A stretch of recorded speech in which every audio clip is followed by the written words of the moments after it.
ఆవు కొమ్ము ఎరువు తయారీకి ముందుగా ఆవు కొమ్ములను సేకరించి వాటిపై ఎటువంటి పెయింటింగ్ లేకుండా శుభ్రపరిచిన తర్వాత పాలిచ్చే ఆవులకు 2 రోజుల పాటు మంచి నాణ్యత గల పచ్చి మేతను, తక్కువ ప్రోటీన్ గల ఆహారాన్ని ఇచ్చి తాజా ఆవు పేడను సేకరించి దాన్ని ఆవు కొమ్ములో అక్టోబర్ లేదా నవంబర్ నెలల్లో నింపుకోవాలి.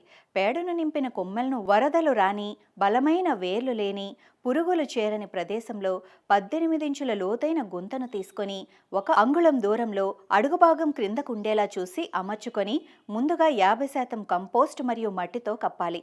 ఆ తర్వాత మొత్తం మట్టితో కప్పి 4 నుంచి 6 నెలల పాటు భూమిలో ఉంచాలి. 4 నెలల తర్వాత ఫెర్మెంటేషన్ పూర్తయిందో లేదో తెలుసుకోవటానికి 1 కొమ్మును తవ్వి లోపలి పేడ ఆకుపచ్చగా లేకుండా నల్లగా మృదువుగా భూమి వాసన కలిగిన హ్యూమన్లా మారిందో లేదో చూసి మారినట్లయితే మొత్తం కొమ్ములను తవ్వి తీసి వాటిలోని BD 500 ఎరువును సేకరించి భద్రపరచుకోవాలి.